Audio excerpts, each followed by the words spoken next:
안녕하세요. 성경인식입니다. 오늘은 정말 특별한 시간을 함께 시작하려고 해요.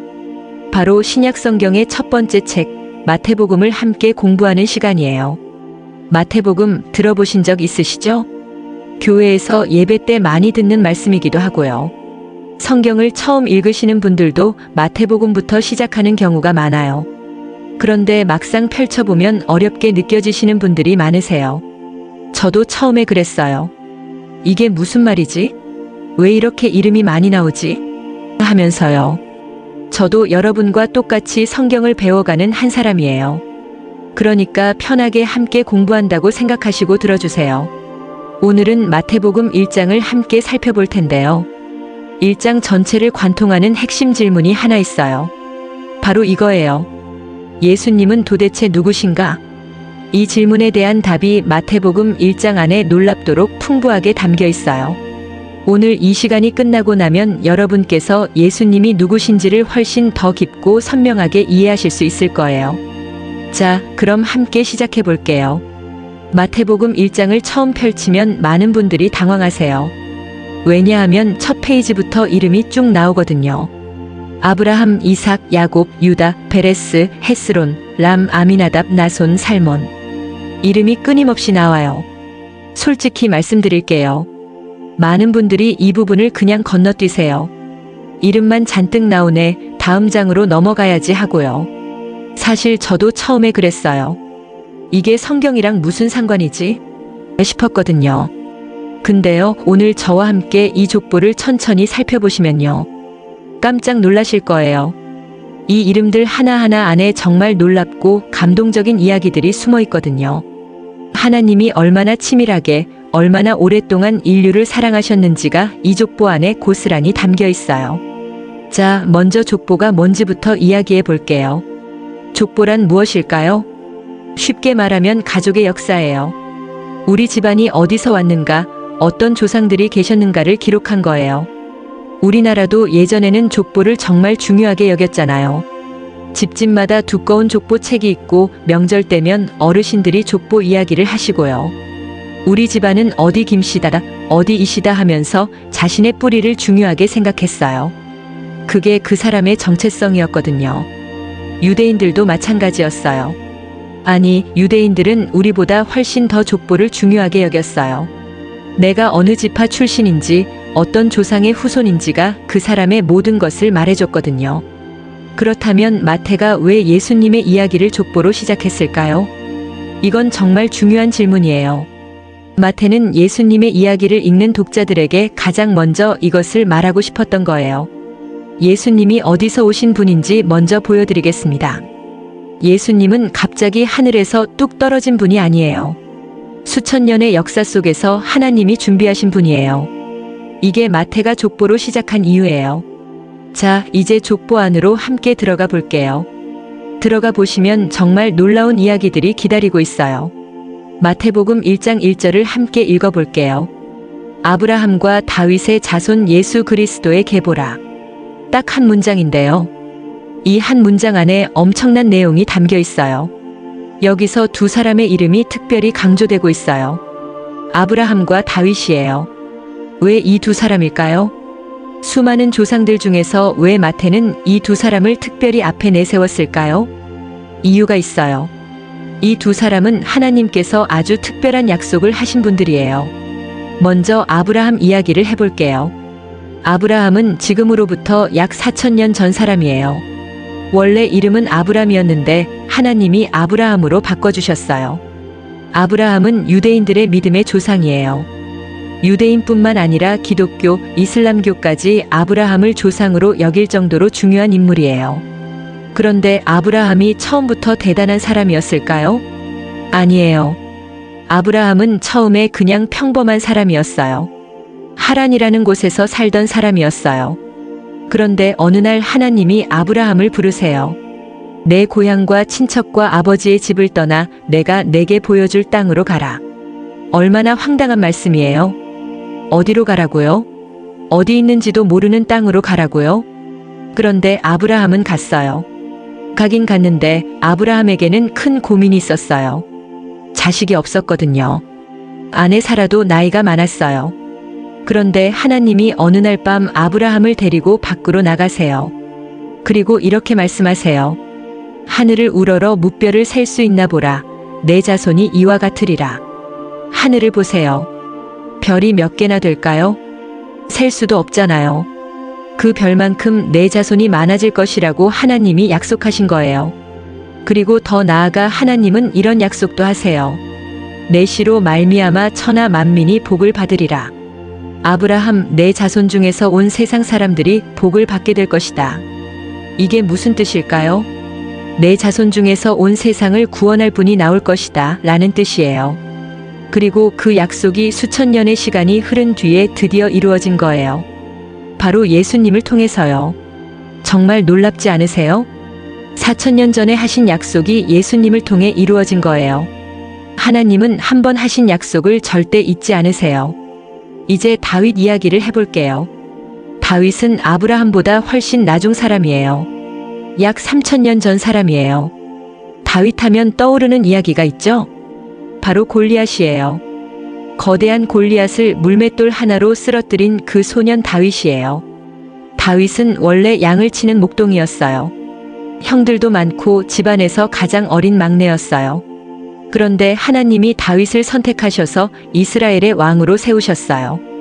다윗은 이스라엘 역사상 가장 위대한 왕으로 불려요. 예루살렘을 수도로 만들고 이스라엘을 강성한 나라로 이끌었어요. 그런데 다윗도 완벽한 사람은 아니었어요. 나중에 큰 죄를 짓기도 해요. 하지만 하나님은 다윗을 포기하지 않으셨어요. 그리고 다윗에게 이런 약속을 하세요. 내 왕위가 영원히 이어질 것이다. 다윗의 자손 중에서 영원한 왕이 나올 것이다 라는 약속이에요. 이스라엘 백성들은 이 약속을 기억하면서 수백 년을 기다렸어요. 언젠가 다윗의 자손 중에서 메시아가 오실 거야. 그분이 우리를 구원하실 거야. 그리고 그 기다림의 끝에 오신 분이 바로 예수님이에요. 예수님은 아브라함의 약속을 이루셨고 다윗의 약속을 이루셨어요.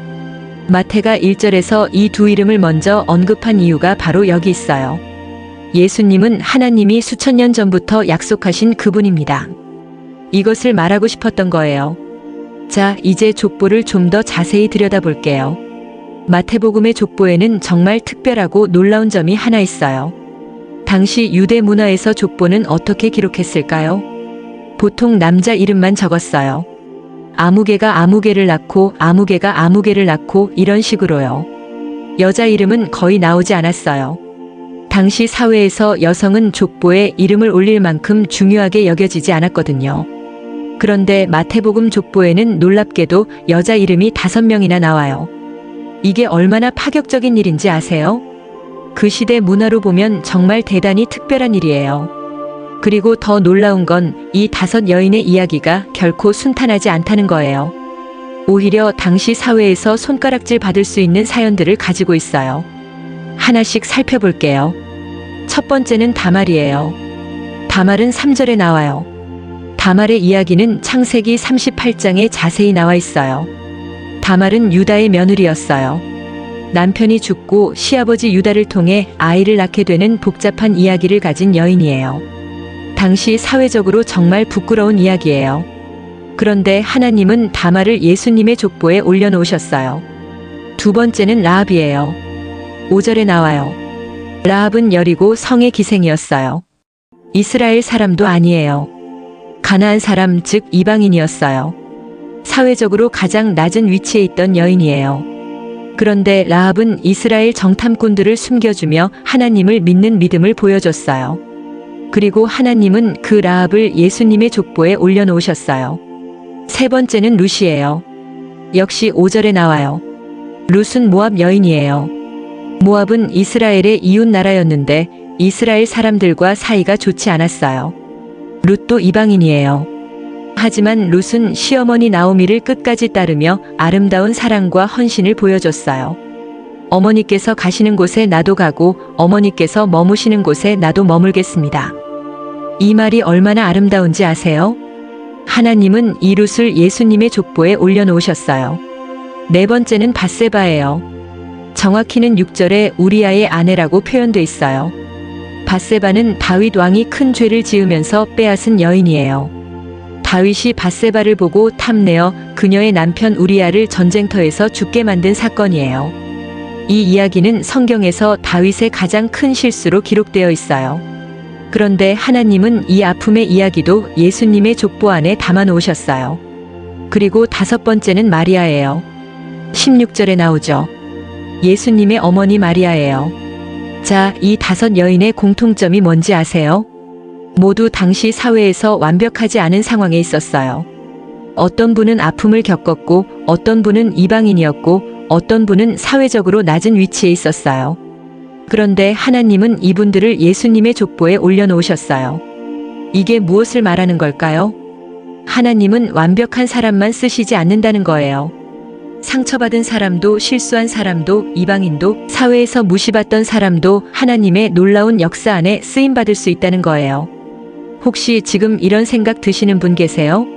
나는 너무 부족해. 나 같은 사람을 하나님이 쓰실 수 있을까? 나는 실수가 너무 많아. 과거가 너무 부끄러워. 오늘 이 족보가 그 생각을 바꿔드릴 거예요.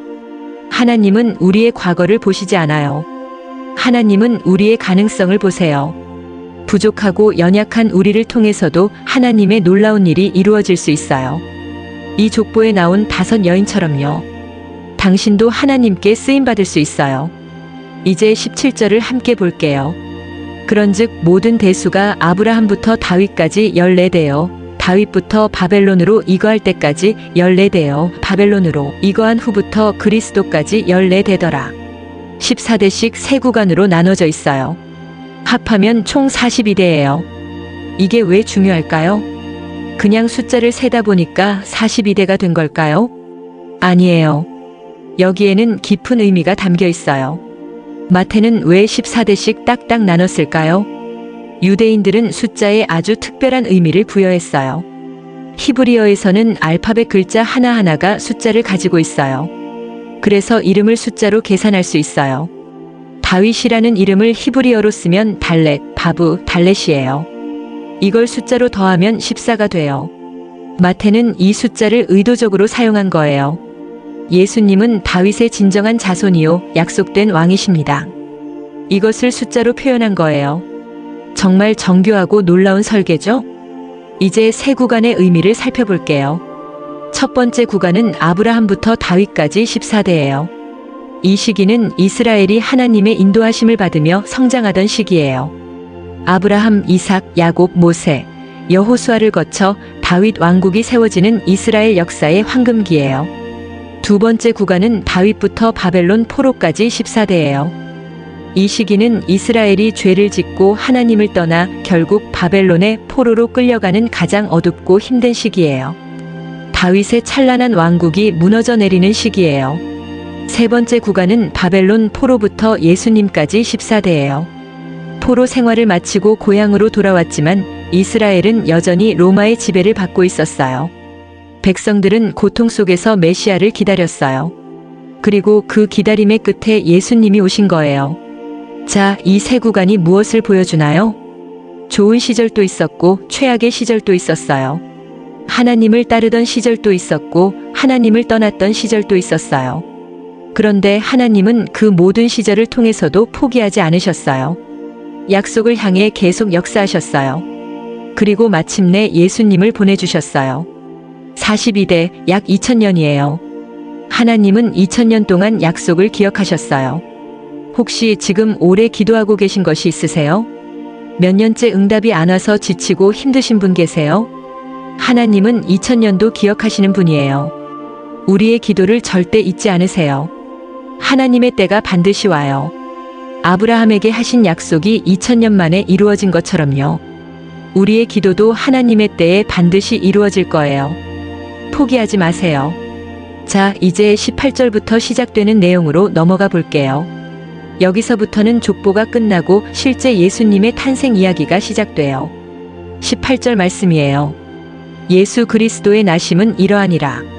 그의 어머니 마리아가 요셉과 약혼하고 동거하기 전에 성령으로 잉태된 것이 나타났더니. 자, 여기에 두 사람이 등장해요. 마리아와 요셉이에요. 이 두 사람은 약혼한 사이였어요. 요즘으로 치면 결혼을 앞두고 준비 중인 커플이에요. 그런데 당시 유대 문화에서 약혼은 지금과 좀 달랐어요. 지금 우리나라에서는 약혼했다가 파혼해도 법적으로 큰 문제는 없잖아요. 하지만 당시 유대에서 약혼은 결혼과 거의 같은 수준의 법적 효력이 있었어요.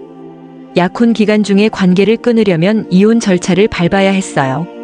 그만큼 약혼이 중요하고 진지한 것이었어요. 그런데 이 상황에서 마리아가 임신을 했어요. 요셉 입장에서 한번 생각해 보세요. 얼마나 황당하고 당황스럽겠어요. 우리가 아직 같이 살지도 않았는데 마리아가 임신을 했다고. 얼마나 마음이 무너지겠어요. 얼마나 혼란스럽겠어요. 당시 법으로는 약혼녀가 다른 남자의 아이를 가지면 어떻게 될까요?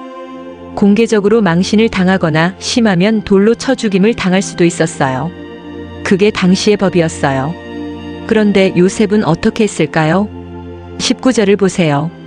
그의 남편 요셉은 의로운 사람이라 그를 드러내지 아니하고 가만히 끊고자 하여 요셉은 마리아를 공개적으로 망신 주지 않으려고 했어요. 조용히 가만히 파혼하려고 했어요. 이게 바로 요셉의 성품이에요.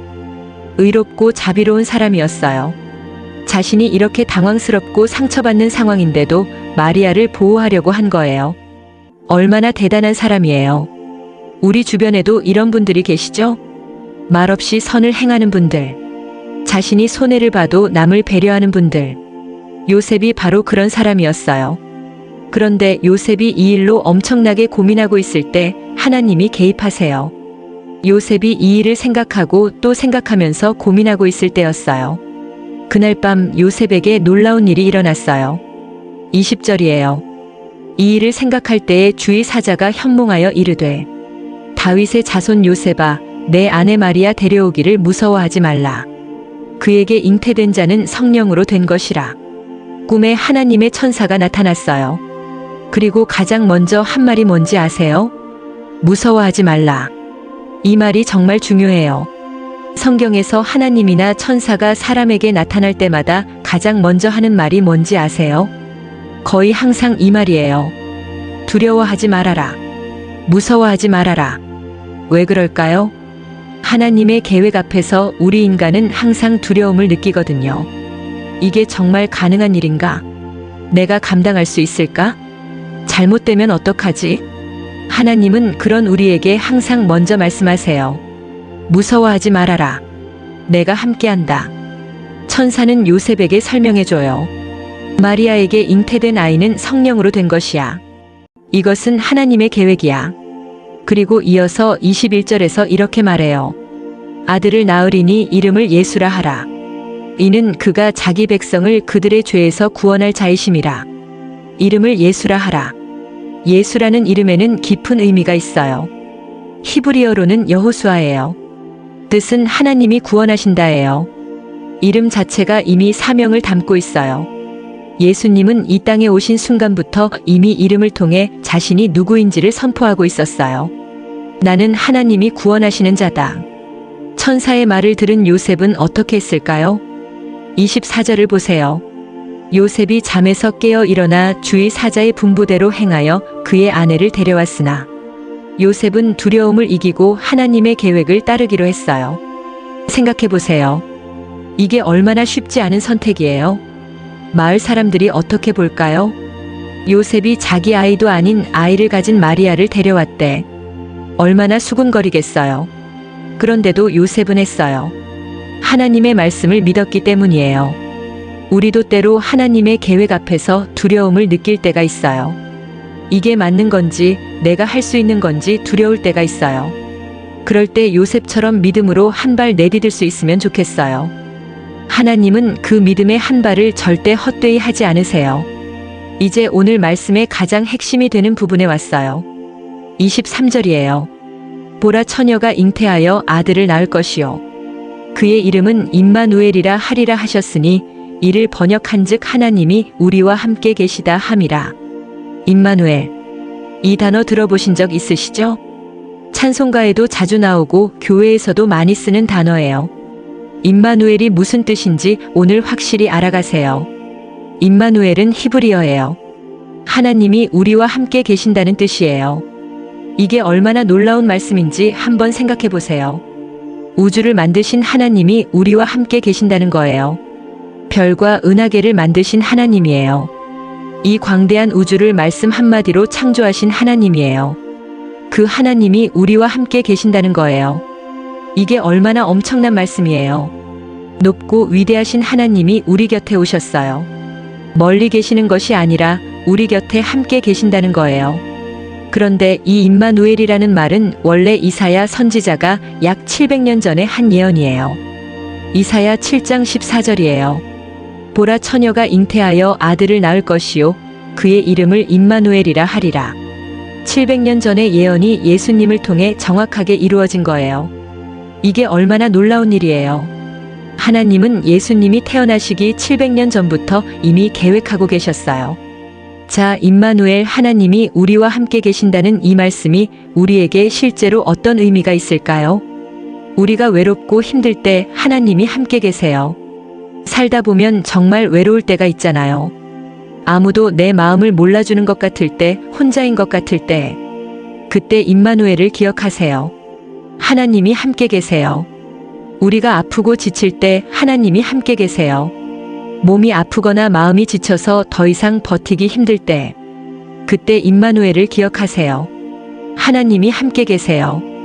우리가 두렵고 막막할 때 하나님이 함께 계세요. 앞이 보이지 않고 어떻게 해야 할지 모를 때, 그때 임마누엘을 기억하세요. 하나님이 함께 계세요. 임마누엘. 이 한 단어가 우리 삶의 가장 큰 위로예요. 어떤 상황에서도 하나님이 우리와 함께 계신다는 것. 이것이 예수님이 이 땅에 오신 이유예요. 오늘 이 말씀을 마음에 품고 하루를 살아가세요. 임마누엘 하나님이 나와 함께 계십니다. 오늘 마태복음 1장을 함께 살펴봤어요. 정말 긴 여정이었죠? 함께 해주셔서 정말 감사해요. 오늘 배운 내용을 3가지로 정리해 드릴게요. 첫 번째, 예수님은 오래전부터 약속된 분이세요. 아브라함에게 하신 약속, 다윗에게 하신 약속. 이 약속들이 수천 년의 시간을 지나 예수님을 통해 정확하게 이루어졌어요. 하나님은 한 번 하신 약속을 절대 잊지 않으세요. 두 번째, 하나님은 부족한 사람도 쓰세요. 족보 속의 5 여인들을 기억하세요. 완벽하지 않아도 상처가 있어도 이방인이어도 하나님은 우리를 쓰세요. 당신도 하나님께 쓰임받을 수 있어요. 세 번째, 임마누엘 하나님이 우리와 함께 계세요. 예수님이 이 땅에 오신 이유가 바로 이것이에요. 우리와 함께 계시기 위해서 오셨어요. 외롭고 힘들고 두려울 때 임마누엘을 기억하세요. 오늘 말씀이 여러분의 삶에 작은 위로와 힘이 되셨으면 좋겠어요. 살면서 힘드실 때 이 말씀을 다시 한번 들으러 와주세요. 다음 시간에는 마태복음 2장을 함께 살펴볼 거예요. 동방박사 이야기예요. 동방박사가 누구인지, 왜 별을 따라왔는지 정말 흥미로운 이야기들이 담겨 있어요. 다음 시간도 함께 해주세요.